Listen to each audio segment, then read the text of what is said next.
Welcome to the Encore Audio Archives YouTube channel. I'm Taper Dave, and this is my channel. I've uploaded hundreds of talks here that I've recorded at meetings in West LA, and I've also recorded conventions starting in 2013. I've got a bunch of those up. And Walt and Mary Murray, the original owners of Encore Audio Archives, started the company in the 80s, and Walt recorded Joe and Charlie's and a bunch of stuff down in Vista, California. My sobriety date is June 20th of 1994.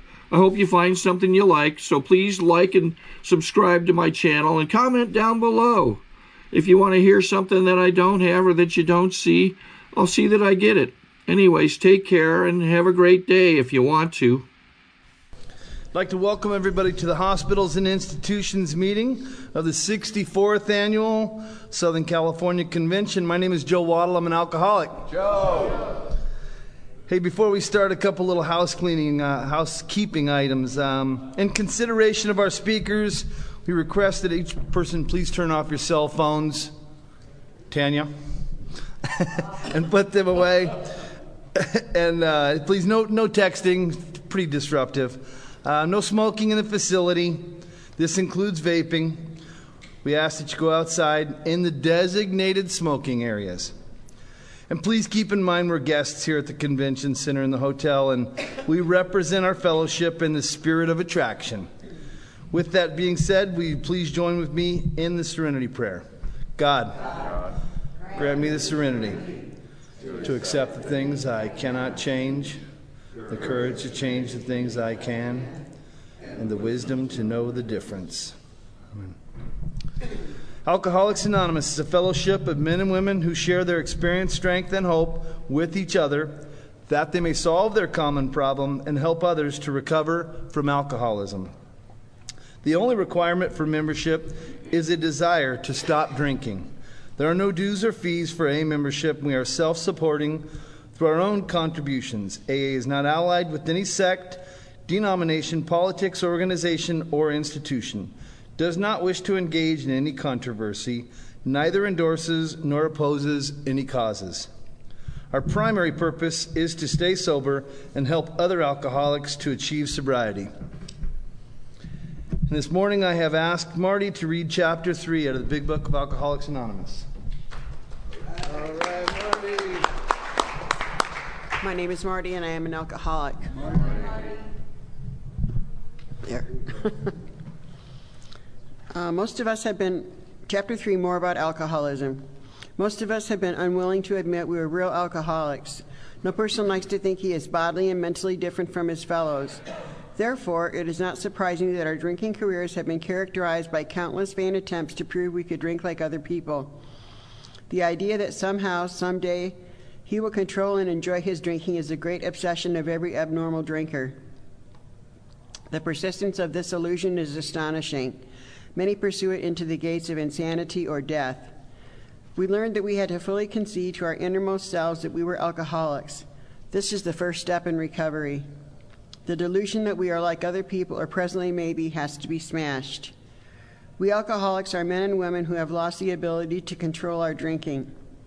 We know that no real alcoholic ever recovers control. All of us felt at times that we were regaining control, but such intervals, usually brief, were inevitably followed by still less control, which led in time to pitiful and incomprehensible demoralization.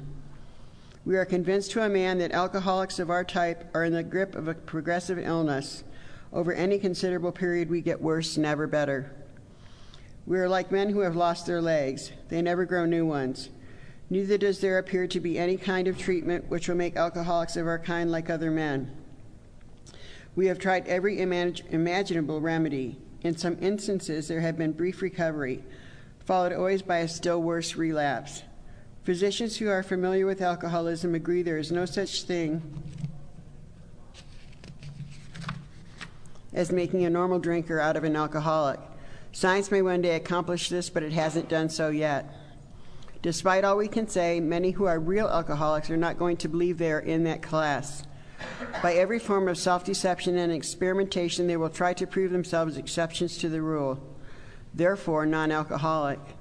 If anyone who is showing inability to control his drinking can do the right about face and drink like a gentleman, our hats are off to him. Heaven knows we have tried hard enough and long enough to drink like other people.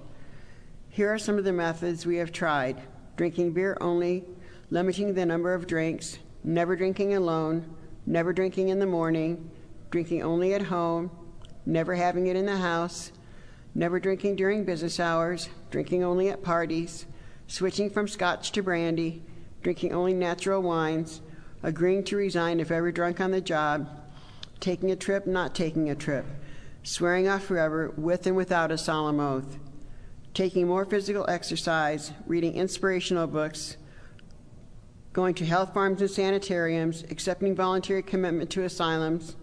We can increase the list ad infinitum.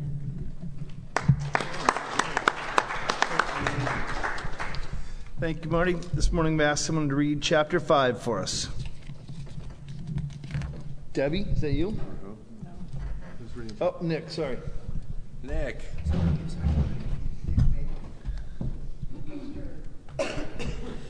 Hi guys, I'm Nick and I'm alcoholic. Chapter 5, how it works. Rarely have we seen a person fail who has thoroughly followed our path. Those who do not recover are people who cannot or will not completely give themselves to this simple program. Usually men and women who are constitutionally incapable of being honest with themselves. There are such unfortunates. They are not at fault. They seem to have been born that way. They are naturally incapable of grasping and developing a manner of living which demands rigorous honesty. Their chances are less than average. There are those, too, who suffer from grave emotional and mental disorders, but many of them do recover if they have the capacity to be honest. Our stories disclose in a general way what we used to be like, what happened, and what we are like now. If you have decided you want what we have and are willing to go to any length to get it, then you are ready to take certain steps. At some of these we balked. We thought we could find an easier, softer way, but we could not. With all the earnestness at our command, we beg of you to be fearless and thorough from the very start. Some of us have tried to hold on to our old ideas, and the result was nil until we let go absolutely. Remember that we deal with alcohol, cunning, baffling, and powerful. Without help, it is too much for us, but there is one who has all power, and that one is God. May you find him now.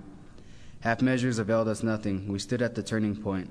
We asked his protection and care with complete abandon. Here are the steps we took, which are suggested as a program of recovery. 1. We admitted we were powerless over alcohol, that our lives had become unmanageable. 2. Came to believe that a power greater than ourselves could restore us to sanity. 3. Made a decision to turn our will and our lives over to the care of God as we understood him. 4. Made a searching and fearless moral inventory of ourselves. 5. Admitted to God, to ourselves, and to another human being the exact nature of our wrongs. 6. We're entirely ready to have God remove all these defects of character. 7. Humbly asked him to remove our shortcomings. 8. Made a list of all persons we had harmed and became willing to make amends to them all. 9. Made direct amends to such people wherever possible, except when to do so would injure them or others. 10. Continued to take personal inventory, and when we were wrong, promptly admitted it. 11. Sought through prayer and meditation to improve our conscious contact with God as we understood him, praying only for knowledge of his will for us and the power to carry that out. 12. Having had a spiritual awakening as the result of these steps, we tried to carry this message to alcoholics and to practice these principles in all our affairs. Many of us exclaimed, "What an order, I can't go through with it." Do not be discouraged. No one among us has been able to maintain anything like perfect adherence to these principles. We are not saints. The point is that we are willing to grow along spiritual lines. The principles we have set down are guides to progress. We claim spiritual progress rather than spiritual perfection. Our description of the alcoholic, the chapter to the agnostic, and our personal adventure before and after make clear 3 pertinent ideas. A. That we were alcoholic and could not manage our own lives. B. Probably no human power could have relieved our alcoholism. And C. That God could and would if he were sought. Thank you, Nick. And this morning I have asked Debbie to come up and read the 12 traditions for us.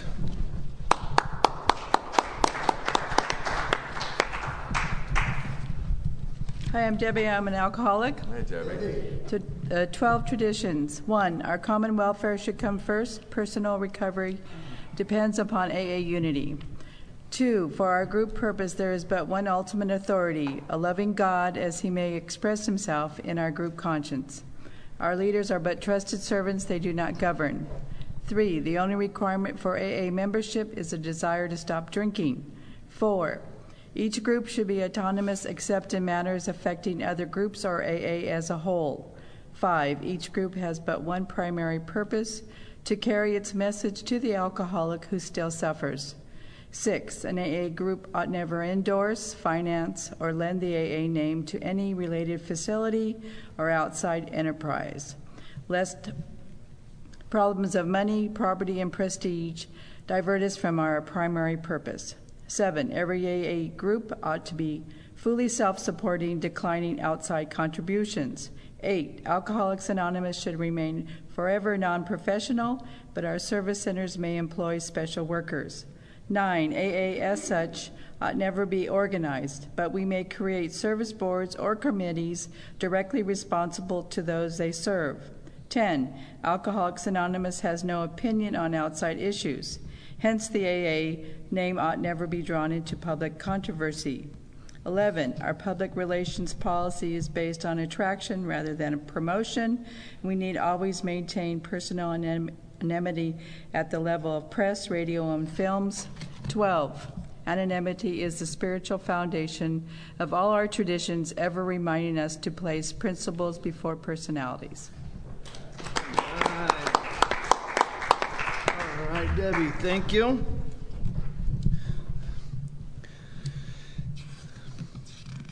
Gives me great pleasure to introduce our 10-minute speaker, Bob B. from Long Beach. Yeah, I'm going to call it Long Beach.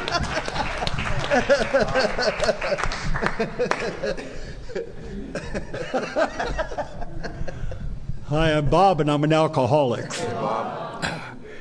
Grateful to know I'm an alcoholic today. I wasn't an alcoholic when I got here, but I am now. And I'll be forever grateful to know that, because I never knew what the problem was. I'd like to thank Revo for carousing me into this privilege about 20 minutes ago. You will find out I am not a speaker. But what I am is a sober member of Alcoholics Anonymous, and so I do have something to share. Yeah, Joe was wondering where I'm from, because my wife and I just bought a house in Arizona. And my wife is still here, and I'm in Arizona, so I guess I'm still half a Californian right now, so, and that's a good deal. And it's all gifts from the program of Alcoholics Anonymous, how we were able to do that. I'll start off real quick that I believe I was an alcoholic from the day I came out of my mother. My dad was a very good alcoholic right up until the day he died from alcoholism. And, you know, it didn't apply to me. I had my first drink at a very young age, probably 6 or 7, because my dad liked to throw kegger parties during the summertime out back and have all the neighbors over. And it was cute to see little Bobby serving everybody beers, you know, and of course you got to sip them on the way back. Well, if you spend an afternoon of sipping beers, you're pretty much going to get drunk by the time. And, you know, I experienced that relief. Even at that young age, the inside and the outside just weren't even close. There was a lot of turmoil, a lot of insecurities, a lot of fears, a lot of all the things we talk about here were all there, and that alcohol took that away. So I chased that for a lot of years, and it was hard for me to think that alcohol was a problem, because alcohol's always been my answer to everything. And then I got to Alcoholics Anonymous, and you took that away from me. And I'll be grateful forever for that, because I believe that Alcoholics Anonymous was designed to take the place of the drink. What the drink did to me and for me, Alcoholics Anonymous does that today. You know, I landed in a 12-step house, which was based off the Oxford groups, you know, and it was about sit down, shut up, and listen, go get a job, clean ashtrays, set up chairs, make coffee, and sit there and listen and practice that. And so I got a little bit of sobriety going on in 1996. And so I was ready to go. I was ready to go back out on my own. And, I had a job and I had some money and life was good. And the next thing I know, I'm loaded and wondering what the hell happened. Well, what had happened is that I had no program. The program is the steps. So if you're not doing the steps, you're not doing the program. That's how I see it. And so when I got back in 2000, I kept doing the same thing, and I was sober a couple of years, and I just had a thought one night. I says, you're not doing anything different than what you were doing. And fortunately, that was a night of a board meeting, and the chairman of the board was someone I knew, and I went down and asked him to be my sponsor, and he's still my sponsor today, which is a real big reason why I'm standing up here today. And then we started doing things. For me, this is a program. It's not an academic. We're not getting tested on what we do around here. It's about experiences. I do this and then I get to experience this. And my experience is that anything I've gotten from the program of Alcoholics Anonymous is more than I could ever came up with. Sometimes I wonder, how has all this happened? I'm a drunk off the streets. That's what I ended up being. I abandoned a daughter when she was 3 years old, her and her mother. That's the guy that stood here when I got here. And the thing was, nobody here knew that, but I knew it. And the problem is I suffer from a disease of perception. And the funny thing is that, even an ex-wife that I did not treat very well,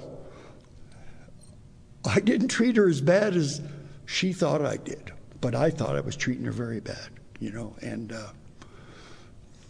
it's amazing to me that the way I see things just isn't right. I just don't see things right. I just don't think right. Because I am a thinker. I love to think. Doesn't do me any good, but I love to think. And I'm not so much a thinker today. I went through I got back into that 12-step house. And, the funny thing is, I made a lot of mistakes while I was drinking, but I made a whole lot of mistakes when I was sober, because I thought this was all about drinking. And once I'm done drinking, then, hell, life is good, right? I don't drink. And the truth of the matter is I've made a lot of mistakes while I'm sober. And the good news is I have people who love me when I don't love myself. And they're willing to guide me in the right direction. And it's up to me to do that. I tell people my feet have gotten real smart.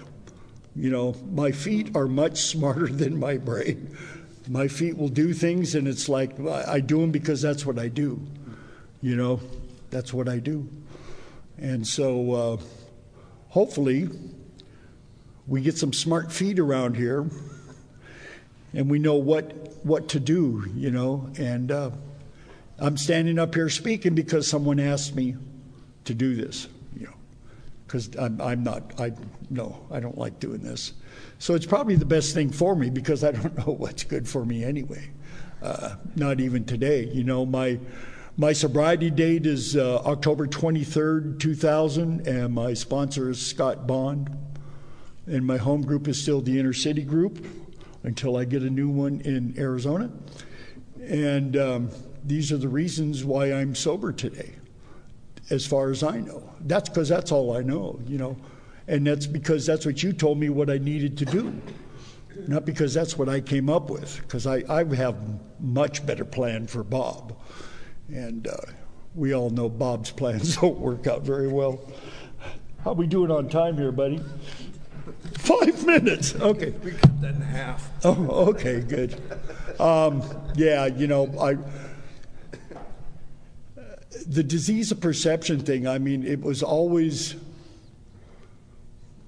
sometimes I get so amazed how I can look at a certain situation and I have this big, grandized view of it, and everybody else around me, they didn't even see it. It didn't even exist. And that was my life. You know, I turned everything into a big production. You know, and really it wasn't even on the TV channel. It wasn't even there. And I probably should have got here around 1967, 68. When I was still in high school, we had a speaker last night, and God, I love her to death. She got sober when she was 14 years old. Wow, amazing. And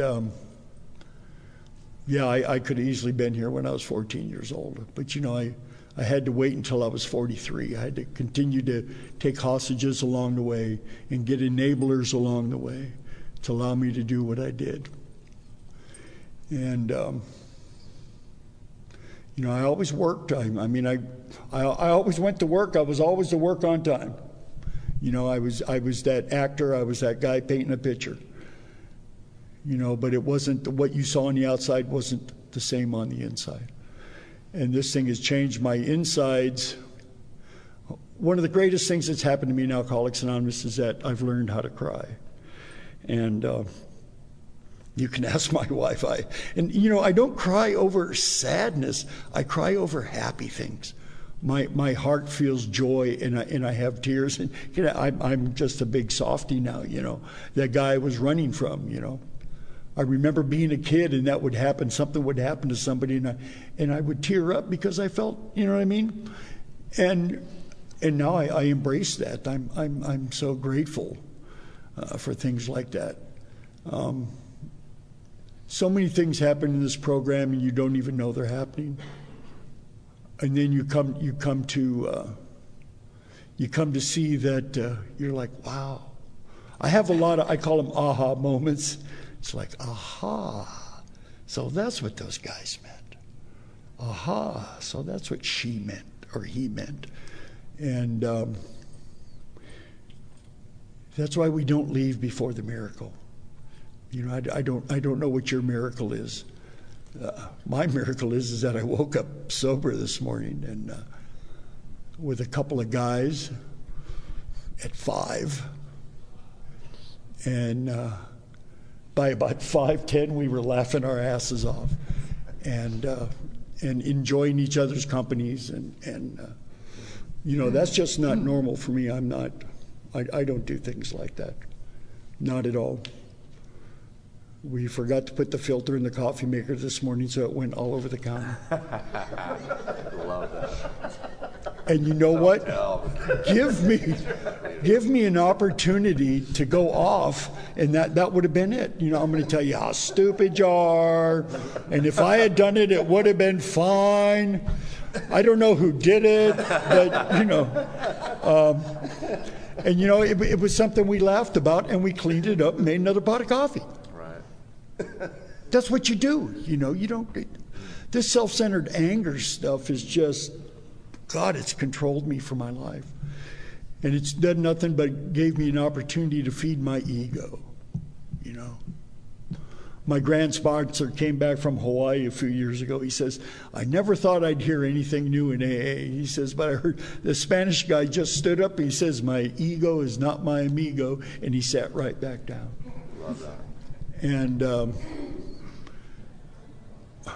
Marv's got about 44 years now. He says, "There's no way I was going to hear anything new," and then he heard that. So, you know, Marv's another reason, and Marv's sponsor is another reason. You know, this stuff's whatever it is, and I'm not saying I know what it is, but it gets handed down, and I'm grateful to have that lineage that goes back years and years and years. Yes, sir. Anyway, we have a real good speaker today, and I'm sure he's going to change up his story on you. So anyway, thank you for letting me share.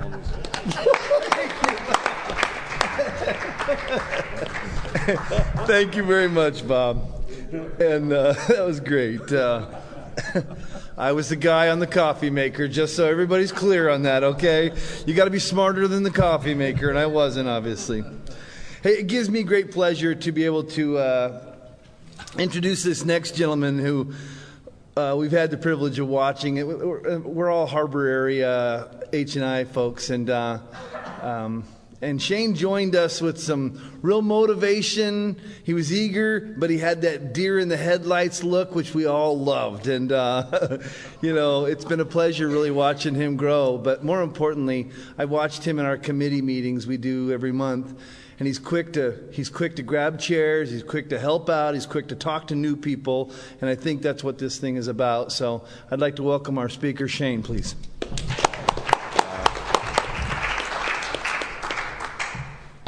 Whew. Shane, I'm an alcoholic. Hey, Shane. Like I know almost everybody in the room, which is crazy. You come to a convention to talk 100 miles away and you know everybody there.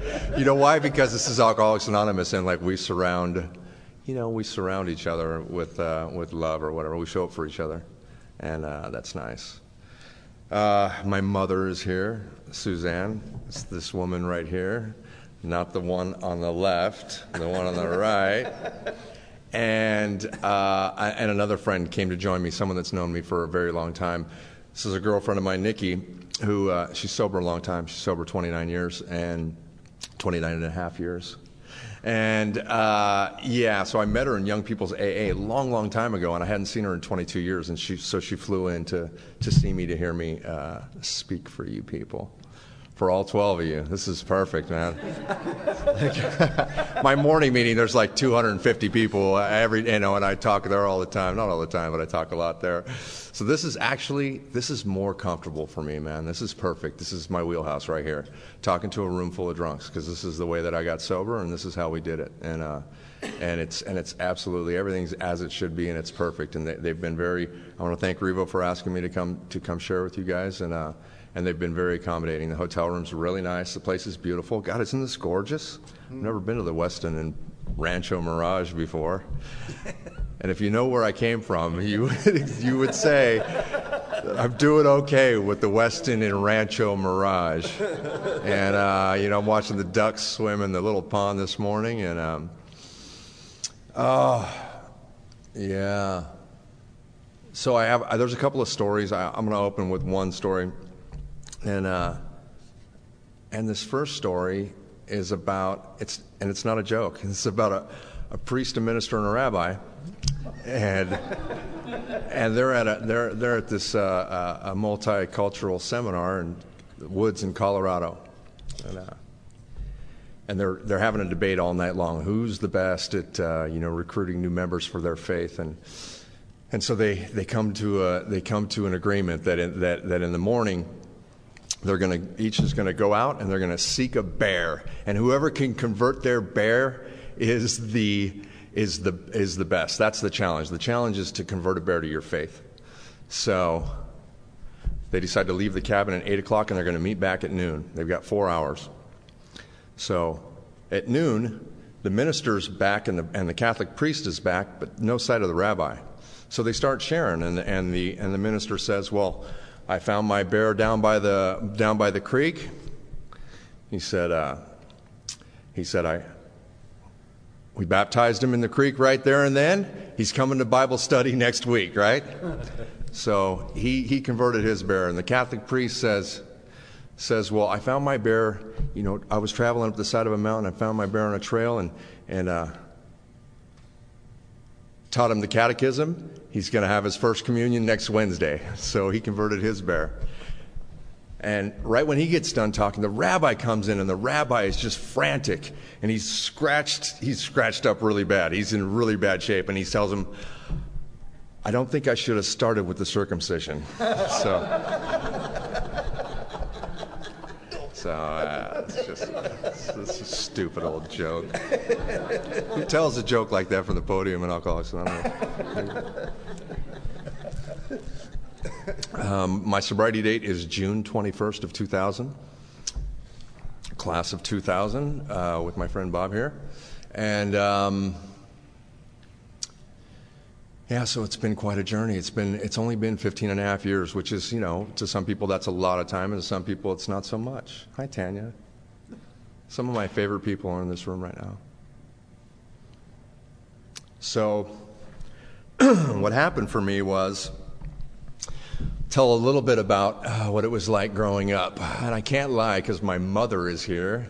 It's the first time she's come to hear me talk since I've been out. I sent her the tape. I spoke at Paramount, and it was a pretty good talk that I gave, I think, at Paramount. And my cousin put it into a sound file so I can send it to my family members. I have people that from all over. I could just text them the talk, right? Because people are like, oh, we want to hear you come talk, but they never get in a car to drive where I'm talking. So how can you hear me talk if you never get in a car, right? And so I just send them the sound bite or whatever. But so she's heard that, but she's never actually been to a meeting with me to hear me speak. She tried to make it to the cook-off last year and got lost en route, as she tends to do. And so she showed up about 11 o'clock. My talk was over at 10. It was perfect. It was good, though. I gave her a bunch of crap about that for a long time. And anyways, so growing up, I grew up in the 70s. I'm dating myself a little bit, but I was born in 1966, and I'm going to tell you what grade school was like for me. Grade school was, I had an older brother who was, I saw him as an overachiever, but he wasn't. He was like the hero, and I was kind of like the favorite kid type thing. I was my mother's favorite, she'll tell you. And I've been this attention-seeking way before I ever took a drink. I always wanted to be the center of attention, and if it was, good attention, and I was the gold star kid. I wanted more gold stars than anybody else. But I'm going to tell you what happened for me in second grade was I got elected class president because I had the most gold stars, and I really wasn't a goof off yet, but it was second grade, and I was elected class president, which is a huge honor for a 7-year-old. And in a week, I was impeached by my class as class president. It was when the Nixon era thing was going on, right? And they had a vote, and they voted me out of office, man, in second grade. Because I did something, man. I can't remember what I did, but I was actually impeached as class president in second grade. So, it was attention either way, right? Now I'm getting attention for the bad behavior, good behavior, bad behavior. I'm getting attention. I didn't really care. And, I've always had this mouth. I tend to, say whatever is on my mind. It just kind of comes out, and that started at an early age, and it caused a lot of, other kids. I would just offend other children and adults and stuff, and I just didn't really care. It was just I didn't even realize that I was doing it, I guess, and. To obtain additional copies, receive a free catalog of AA and Al-Anon talks, or to find out about our tape and CD of the Month Club, call Encore Audio Archives at 1-800-878-1308, or visit our website at www.12steptapes.com. I think I took my first drink. We grew up kind of crazy, man. And I know I only have a half hour. I'll get through this. My parents decided to move to Oregon when I was 8 years old, so they took us from. I grew up in Los Feliz area of Los Angeles, and till I was 8. It was Atwater Avenue. There was a lot of gang stuff going on, and Pachuco gang, like old school gang, like the real gangs before the Crips and the Bloods and all that. And there was a lot of. It was a predominantly Hispanic neighborhood that I grew up in, and. They decide to move us from there to, we don't know where we're going really. My stepfather built, really bad alcoholic, he built a house on the back of an international truck, like the shingled roofed house on the back of a truck. It was the 70s. And we proceeded to drive up the coast of California toward Oregon. I guess we were headed for Oregon because they wanted to get away from the city life. Well, I had just come from, we were living, it was Wilshire District, kind of lower Beverly Hills. I went to 3rd Street School. We lived in the 90210. All my friends are like super rich kids. It was just kind of a weird place for us to be for a while. And so we had moved from Los Feliz over to Beverly, and that was a whole different trip. And so we hit the road in this van, and we start. But my parents are kind of hippie-ish, you know. My stepfather is he's a Green Beret, right? He was a Green Beret. Was he a Green Beret? Something like that, Merchant Marine, something like that. He was infantry, and he had. All I know is he had a uniform and a bunch of medals, and he was an expert marksman, and he was all business. This guy, to me, he was all business, and he was also very alcoholic and very abusive, and he wasn't necessarily abusive with us kids, but he was very abusive with my mother, and. So I'm 8 years old, and we're on the road, and we're headed for Oregon in this house built on the back of a truck. And we stopped at every festival, you know, every national park. That we broke down one time at the Feather River in Quincy. We broke down in the International. The motor blew up, so we spent a month in a park. We're bathing in the Feather River. So I go from this inner city kid to living in the wilderness, basically, in a state park, you know, and it's just a huge culture shock. But when you're a kid, you kind of adapt, you know, you get through whatever you get through. But I saw I had a firsthand experience with alcoholism. I didn't realize what I was seeing. What I saw was, you know, abuse, which there was never anything like that before in our lives. My mother, she was a single mother, and she raised us, you know, absolutely the best she could. Good provider, great mother. And but at 8, she met this guy, and you know, things kind of got a little wacky. So we get to Oregon, and I'm the new kid. And in between 8 years old and 12 years old, I went to 9 different schools. And so, I mean, I had an older brother, but he really didn't care for me too much. We had a serious sibling rivalry. I mean, it was kind of like an undercurrent sibling rivalry. Like, we're brothers, but he didn't like look out for me at school or beat up. He wasn't my protector. It was none of that. You get in trouble, you're on your own type trip, right? So, and I have this mouth. I have this problem, man. And I like to say stuff to people, and I'm the new kid. So I get beat up a lot at school. Not really beat up, but like, you know, what 4th and 5th graders do to each other at school. You're getting tripped at recess time, that kind of stuff. But I never really felt like I fit in. And then what happened was I learned how to become a chameleon. Like, I could fit in with whoever, wherever, however. And, you know, we adapt when we're young. So that was my experience growing up. I went to a bunch of different schools, and we landed in Huntington Beach, and that's where my drinking career began. Like, I realized that the effects produced by alcohol and drugs are a huge part of my story. But I realized that these, like, I really didn't care about my past or the way that I grew up, or anything. And it wasn't a bad childhood. I had a good childhood. I'm not going to complain about that. But I didn't realize that something was missing, man. Like, I took the first drink, or I first hit a weed, something like that. It was probably, I was 12, so it was 78. And, like, I was home. I absolutely loved the effects produced by drugs and alcohol. I always drank and used for effect. It was never any other reason. Like, and here's what happened for me.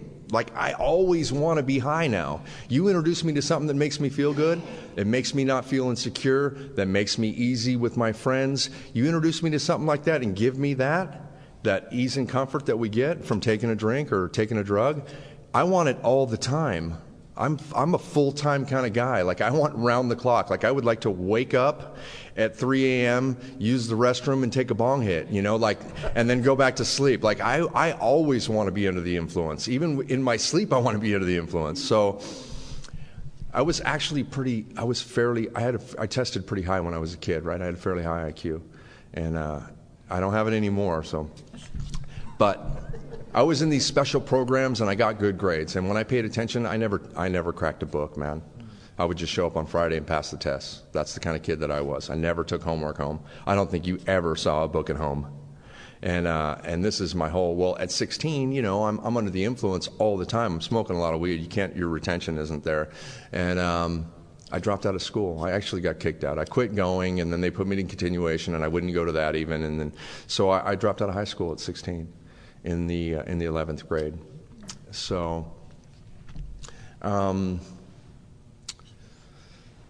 At 17, I'm unemployable. I'm only 17 years old, but I don't have a job. And my mom is getting sick of the situation that it is at home. There'd never been any trouble with the law or anything like that. My friends had gotten and went to camps and YA and stuff like that, but I never had any serious trouble. There wasn't much serious crime. I was a criminal, but not that I got caught for. It was real petty stuff, you know, neighborhood crime. And so this is taking a lot longer than I thought it would to get sober. But I went to rehab when I was 18. I had a cocaine problem in the 80s. And my life was kind of a mix of Breakfast Club and Scarface, right? like that's the mixture of, and that's what I was shooting for, man, you know? And so it was like a John Hughes, Martin Scorsese film. That's my life, really, in a nutshell. And I went into rehab at 18, and when I was 19 or 20, I met Nikki. Nikki was my girlfriend in Young People's AA. So I was involved with Alcoholics Anonymous. I got introduced to the program. My mother had divorced the abusive guy and remarried another guy who wasn't abusive, but was an alcoholic and was in Alcoholics Anonymous. He relapsed after about 2 years of sobriety, I think, something like that. And this guy was a fifth-a-day whiskey drinker, so he was all business when it came to the drinking. But I knew about AA. I thought it was the place where you went to get a job, because every time he went to AA, he would go there and get a job. So I thought AA was a place where you go get a job. And so I knew about Alcoholics Anonymous. I didn't have any personal experience with it until I was 18. My mom, I'd been stealing from her, obviously. You know, we steal. That's the kind of alcoholic that I am. Like, I steal from the people closest to me. And so she put me in a rehab, and I got sober, and I stayed sober for a number of years. But I'm not really working a program, didn't really have a sponsor. I would attend the meetings. I was Young People's AA, man. I was like 18, 19, 20. I didn't care about what you people were talking about. I just wanted $1 million or something. I don't know. So because I didn't want to work. I had all these character defects. I'm lazy. I'm self-centered to the extreme. Like, I don't have a program for living. I'm not qualified to do anything to make money. So what happened in my sobriety was I turned to crime. I started doing crime in sobriety. But I wasn't really involved in AA either. I was around, but I wasn't really involved. And what happens for me is eventually I get a toothache, and I got to go to the dentist, and I take a pill. And so when I was probably 23, I was maybe 6 years of sobriety, 5.5 years, 6 years. I took a pill, and then the pill took a pill, and then the pill took me. And so I took a pill and spent the next 5 years on the streets, an absolute maniac. The disease is progressive for me. If it is a disease, I don't know. I don't get to judge that stuff. All I know is that I like the effects produced by drugs and alcohol more than anybody that I've ever met. And the seeking, the getting, and the finding ways and means to get more and all that stuff, that's all it becomes for me. And I know that it's money. Money is the answer. So I start selling drugs, man, because the Scarface guy that don't get high on your own supply, all those rules or whatever, I'm not using at the time. I'm taking a few pills here and there, but I'm not using, so I start selling drugs, and I sold a lot of drugs, and I made a ton of money, and then in 1995 I relapsed, and I was out for 5 years, and in 1995 I was indicted by the federal government for conspiracy to distribute methamphetamine, and they sentenced me to 23 years in federal prison. So the kid from Huntington Beach, Beverly Hills, whatever, right? Oregon for a little while, and high school dropout. I'm in prison.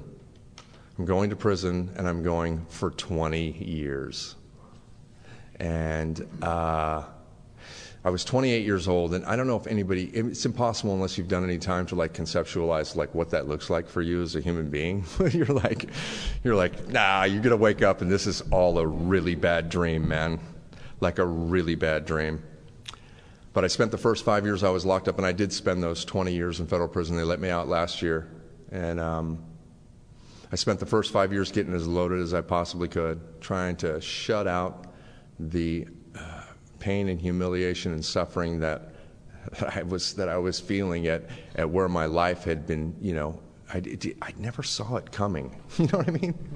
Like, I never saw that coming. Like in Scarface, they died at the end, or so he got shot up or something. You don't have to go to prison for 20 years. That gets kind of like, wah, wah, wah. And, yeah, so I go into a new environment, and, you know, it's a different environment. And they didn't send me to like the easy place or anything like that. I got caught with some escape paraphernalia in the very beginning, and I got caught with a handcuff key by the federal marshals, and so they put me in the bad place. So I was in the, you know, solitary confinement for the first 2 years of my incarceration. And then when I was transferred from place to place, I was like Hannibal Lecter. They put me in a separate cage. There's like all these guys on a prison bus, right? Well, I'm the guy in the cage with the shackles and the box and all that stuff. Like I had become the kid from Huntington Beach who went, you know, I'm a body surfer, to the fucking Hannibal Lecter guy, man. And I never saw this come. I never saw that. I never related it to my alcoholism. I didn't have any idea that the two were connected. I didn't realize that my relapse would turn into this, right? I relapsed. Nikki's still sober, 29 and a half years, man. She's never spent a day in jail. Well, she did do a little time when she was 15. But my point is, like, I didn't realize that taking that one Vicodin after that dentist visit was going to end up with me being the Hannibal Lecter guy in the bus on the way to maximum security penitentiary in Lompoc, California, when it was rock and roll. This wasn't no, you know, it was like, this was the joint. And they moved me to a unit called Murder Unit. I was in M Unit, and people were getting, you know, bad stuff was happening to people where I was at. And I was just trying to stay out of the way. But I also have a disease, right? And I want to be loaded now. Like, some people, like, oh, when things get bad or whatever, that's when it's like, I got nothing to lose. It's time to party now. Like, let's just get as loaded as we possibly can, because my life is already destroyed. Like, cleaning up is not anywhere near the solution, you know? It's like staying as loaded as you can to blot out your existence is like what. And I thought I was going to try to stay as loaded as I could for the 20 years, get out. And I had a love affair with methamphetamine right before I came in, and drink vodka every day. I drink vodka. I'm the up-down guy, you know. Like I like to go way up and then like, you know, level out a little bit and then go way back up and then fall asleep for 3 days, you know. But I'll play darts in your house for 17 hours in the garage, and I'll try to fix your vacuum cleaner, or, you know, anything that's broken. I'll try it. Carpet. I can do some carpet, I think, you know, and. So I spent the first 5 years chasing the bag inside. I was getting as loaded as I possibly could. I was trying to get girls to bring me drugs, you know. Yeah, I'm trying to get girls to bring me. I'm already in jail for drugs, and my partner tells me like this. My partner Mikey, he's not one of us, and he says, "Really? You're getting drugs brought to, like, that's why you're there, man." But I couldn't even see that. I never even related the two. I just wanted to be loaded. And so I find myself in 2000, and I'm strung out. I'm in the joint, and I'm using heroin by this time because it's the prevalent drug. It's the easiest thing you can get. And I'd never even seen heroin before I went to prison, but, you know, I'm using heroin now. And smoking as much pot, I'm cooking wine, I'm doing all the things that we do in the penitentiary to stay as loaded as we can stay, and I burn all my bridges. You know, ask Mom, she'll tell you all the stories about me writing the next letter for I need money, they're going to kill me, you know, that kind of stuff. And so I was in a dangerous place with dangerous people, and you would give me some drugs and tell me I could pay you later. I'm taking the drugs. Like, it doesn't matter. If you're willing to give me the drugs and put them in my hand, and I can put them in my body, and I could pay you later, I'm taking whatever you're willing to give me. And what happens is you owe these people money, and then you have people all over, and they're not going anywhere, and they're killers, and you got to pay them, or they're going to do something really bad to you. And I wasn't paying them. So I was kind of at the point where I was next on the list. Somebody was going to come get me. And so I thought, okay, I mean, I got a knife, you got a knife, and we'll just see what happens, right? It goes all the way to that extreme, like from body surfing to you got a knife, I got a knife, hand-to-hand combat in a cell. Who lives like that, man? And but that's where I was at. You know, that was my reality. And I was playing softball because I like to play sports. I still like to be the attention guy. I play left center. I'm a good left center fielder too. But that was a joke. I know my pitch isn't funny today. I'm a little off, but I'm playing softball in the penitentiary, and I'm strung out. And what's going to happen is after the game, these guys are going to, because I'm drama. When I say I'm drama, like I'm the guy in prison. I don't know if you guys have watched prison shows. Some of you guys have been on the yard, but I'm the guy that when they see me coming, everybody's like, oh, fuck, here comes that guy, right? Because I'm strung out, man. And I'm trying to get something from you and to make me feel okay with what's going on with my life. And he was going to invite me. He was going to tell me that I couldn't play for their team anymore. See, I didn't realize, but I was playing on a sober softball team in prison. And I didn't even know they had AA in there, man. I was like, what? And so I'm playing on a sober softball team. Like 6 of the 9 guys are sober, and there's me, the junkie, right? And they're going to kick me off the team. They're going to have their little team meeting and everything. Like, they're going to tell me, look, we don't want, when the people come to get you, we don't want to be involved. So, you can't play anymore. That's what they're going to tell me. And instead, a man named David Boyd, he invited me to a meeting of Alcoholics Anonymous. That was June 20th of 2000. And June 21st, I went to a meeting, and I've been sober from that day to this. I haven't taken anything that affects me from the neck up, man. Nothing. I don't use drugs. I don't drink. And what happened for me was the change almost happened immediately. My mother could see it. My family members could see it. Like, I straightened up and flew right. But what really happened, what they didn't see what was going on, was the magic of Alcoholics Anonymous. I dove in. You needed somebody to make the coffee. I went to all the meetings. I got a sponsor. I wrote a 4th step. I was fearless and thorough with my inventory. I shared everything, every dirty, rotten secret, every sex thing, all the stuff that I was never going to tell anybody. I shared that with another man. And I just had faith that the program was going to work. And it was because people like Revo and Tanya and other people in this room that were coming in there. And I could see that it was working in your life. And I knew that some of you had been where I had been. There were some guys that had done some serious time that were coming and carrying the message. And I don't know what happened. I don't know why or whatever. I just trusted that if I did the work in Alcoholics Anonymous, for the first time I had faith in something. Like, I'm a results guy. Like, I want to know what the payoff is before I do the work. If I'm going to go do some work, I want to know what the result or the payoff's going to be before I do it, because I'm lazy. Like, I want to, and I'll try to find, is there another way I can do it easier so that I can get the same payoff? Yeah, it's the way that my mind works. And I just started doing the work in Alcoholics Anonymous. I set up the chairs. I showed up. I did what you hear people that have long-term sobriety were telling me to do. I started doing that stuff. I'll tell a couple of stories and about some beautiful people in Alcoholics Anonymous. But Curtis Larkin is a guy. He's an old H&I guy. He's an older black man. He died a few years back, but some people are shaking their heads right now. They know Curtis.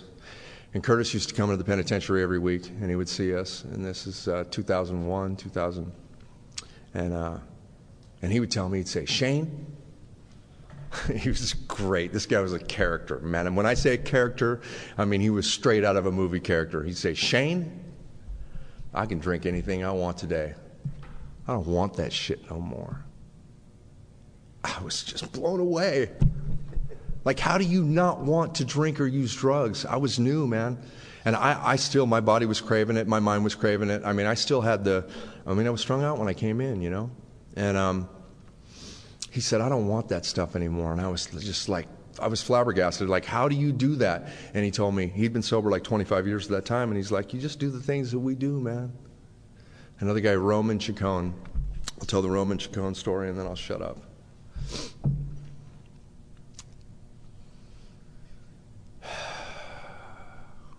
Roman was a couple years older than me. He was doing like 2 years for a bank robbery. He'd stolen $40,000 from a bank. got drunk he robbed the bank drunk, fell asleep in the getaway car, but he had time to go stash the money first, and then fell asleep in the car like a half a mile from the bank. They came, knocked on the window, and took him to jail, right? He gave the money back, so they gave him like a 2-year sentence, which is crazy in the feds. Everybody's doing life sentence, 20 years, 25 years, and if you're where I'm at, you're doing hard time, you're doing long time. Nobody there was doing 2 years or a violation. Like maybe 10 people a year got out of prison, you know? And it was rare that you knew somebody that got out. And Roman was doing 2 years, and he used to say, Shane, you're a really bad alcoholic. Roman had gone through Impact back in the day, in the 80s. He knew the program of Alcoholics Anonymous. He knew the book of Alcoholics Anonymous. You could open the book anywhere in the first 164 pages. This guy was amazing, photographic memory or whatever, and you could open it anywhere. And he said, Shane, open that book anywhere in the first 164 pages. So I opened it. It's like Vision for You or something. It wasn't Vision for You. It was like Keys to the Kingdom. It was an obscure part, not something that we do in the readings. And I start reading, and he's sitting across from me in the cell, and I stop reading, and he keeps quoting the text in the book. This guy knew, and verbatim. Anywhere in the first 164. He's fucking amazing, right? Couldn't stay sober. He knew the program of Alcoholics Anonymous. He knew it mentally. He knew all the words. He knew everything that was, you know, that it takes, right? But it never went from the head to the heart. Or maybe it did for a period of time or whatever, because he had periods of sobriety. But he's married to a penthouse pet or whatever, right? And got 2 12-year-old boys, twins, gorgeous kids, beautiful. Roman was a good-looking guy, beautiful old lady. They got good kids, right? And he used to come to the meetings at Lompoc when I first got sober, and I transferred to Phoenix, and you know, he couldn't get this thing, man. And he hung himself in a cell in the penitentiary with 2 years left, man. He had 2 years left, and he killed himself in the penitentiary because he couldn't get this thing. And this is a guy that knew the book of Alcoholics Anonymous. And so he used to tell me, he would say, Shane, recovery's not in that book. It's not in those meetings. Recovery's in your feet. It's what you do in Alcoholics Anonymous that keeps you sober. It's not what you talk about. I mean, it's all of those things, but it's in your feet, man. Exactly what Bob said. You got, you know, smart feet or whatever. And so what I did for the next 14 years that I was sober, that I was in the joint, was they worked with me. I started working with other guys, you know. They transferred me to another prison because my points got lower, and I went from maximum security to medium security to actually a low, which I never thought that I would hit. And I finished my time, the last 7 years I spent at Terminal Island in San Pedro, and that's where I met Revo. Revo came into the meeting. I met Tanya in the meeting, and then when I got out, I came to the Paramount group, and you know, and I reunited, reconnected with some friends. But what I did in there was I did the work of Alcoholics Anonymous. I worked with the new guys when they came in. I would meet with my sponsees, and we would do a book study. I listened to hundreds of speaker tapes. It was my life in there became, like, I grew up in Alcoholics Anonymous in there, and I fell in love with this program. When I say that AA saved my very life, like some people say that AA saved my life. I was never going to make it out of there. Couldn't survive 15 more years of what I was doing. I had no chance. And I was going to kill somebody, or I was going to get killed or something like that, and that was the absolute truth. But God plucked me, man. And gave me a beautiful life, like something... Friends, like that guy David that took me to the meeting, he's my best friend. He got out in 2005, and like I try to tell this, man, like I didn't pet a dog or hold a cat or raise a child. You know, for 20 years, man, like, I don't know if you know, that's like the things that have value out here, like the little things and that kind of stuff, like. So for me to get out and not be this drug-addicted maniac criminal, because I was a criminal. I mean a criminal. And to have the beautiful life that Alcoholics Anonymous gives me is like, it's such an honor and a privilege. I go to work every day, man. Curtis also told me stuff. He used to tell me stuff like, I read New Pair of Glasses when I was fairly new, right? And in that book he says, hey, you know, you go to work, they give you some money, right? You go to work, they give you some money. You don't have to steal for your existence. You don't have to, you know, you can earn a living, get good at something and make some money, man. You don't have to be rich out here. It's nice, but you don't have to be. And so I go to work every day. I learned inside there how to go to work every day. I've been going to work every day for 15 years. Since I got sober, I go to work every day. Whether I want to go to work, I don't call in sick. If I'm not really sick, I don't call in sick. I go to work. And they give me some money, and I live. It's amazing, man. Like stuff that I didn't have any concept of when I got sober. And so I'm living a really beautiful life. I've been out for 1.5 years now, and I have a host of friends. I've got thousands of people who know my name in Alcoholics Anonymous. I travel, I go to meetings a lot. You know, I can only travel in 5 counties, but I travel those 5 counties. I work them all, right? And like I go to Bakersfield, I get 5 counties, and so far, right? And I know people everywhere I go, man. Look, I know there's 15 people in this room that I know right now. We're in Palm Springs. I'm from Long Beach, man. It's beautiful. It's a beautiful thing to be a part of. I'm a very social creature. I like to know what's going on with you, man. And I won't maybe listen to, you know, an hour of what you know, you could give me little snippets of what's happening in your life, like I know Bob just moved or whatever. I knew that before the meeting started. But I like being involved in other people's lives. I like the camaraderie. I love the fellowship of Alcoholics Anonymous. I love the service. I love H&I, saved my very life. And I owe everything that I am as a human being to hospitals and institutions, Alcoholics Anonymous. And that's why I'm involved. That's why I have a panel. I got a panel right when I first got out. Ask Tanya. First H&I meeting, I got a panel. Boom. And I go to this insane asylum too. It's perfect for me, right? They won't let me in the prisons yet, but it's coming, right? And so I got this panel at the mental institution, and it's kind of cool, man. I go with these crazy people. They're all 5150, and they're doing snack time and this and that. It's a ton of fun, man. I bring girls in there. It's great, man. And so, anyways, I'm right in the middle of Alcoholics Anonymous, and I'm going to stay in the middle. And I know that the life that God has planned for me is a beautiful, like that talk last night she gave. Wow! If you were here last night for that talk, wow, man, she killed it for me, man. I was in tears the whole time. But I want to thank you guys for coming. I want to thank everyone for coming to listen to me for a little while, because this is what I kind of need to do.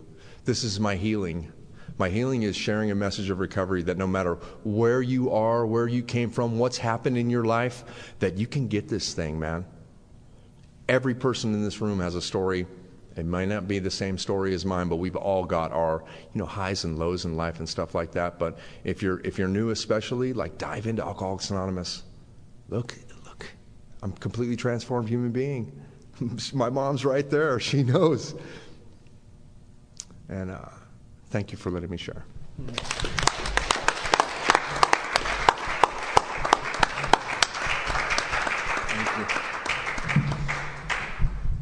Okay.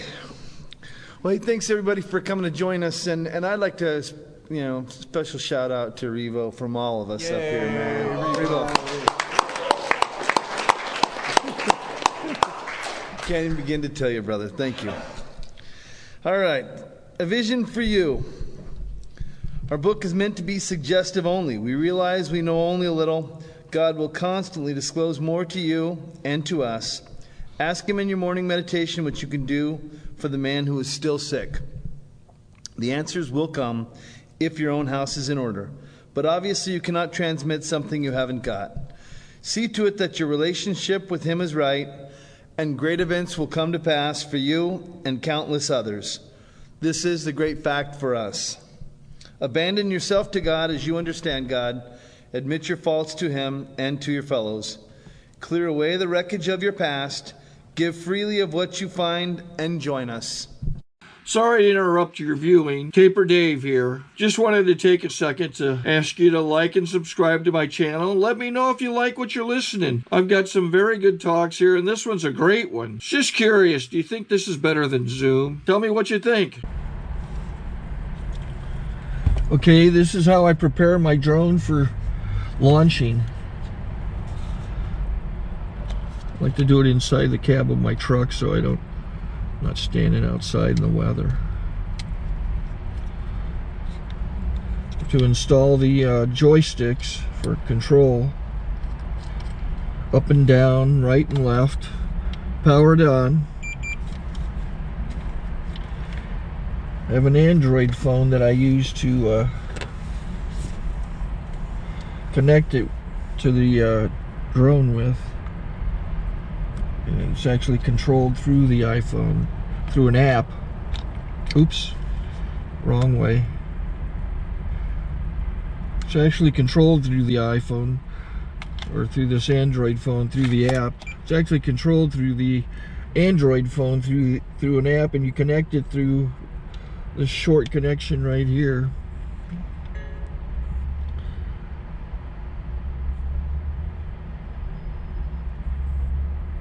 Remote control connected. Remote control's connected. So I pull out the drone. I have to extend the legs. Long legs extended first, then the short legs. Remove the gimbal protector. Set that aside, then power it on one short burst and one long burst. I lay it down. So I have to go to calibrate. So the drone's not connected yet. It shows you here as this drone gets disconnected, even though the remote's powered on. So the drone has to establish it's connected. So I go into the app to calibration mode. First I'll calibrate the remote controller. Start calibration. Out, in, oop, out, in, up, down, and then this little wheel is to control the gimbal. So it's calibrated. Go to gimbal calibration, start calibration, and then it calibrates the gimbal. I don't know if that shows up. The gimbal's moving all over the place. Changes, you can see it on the video. And I'm calibrated to take off. It's acquired 7 satellites at the moment. There are 26 satellites up in the sky, which it has to acquire before you can take off.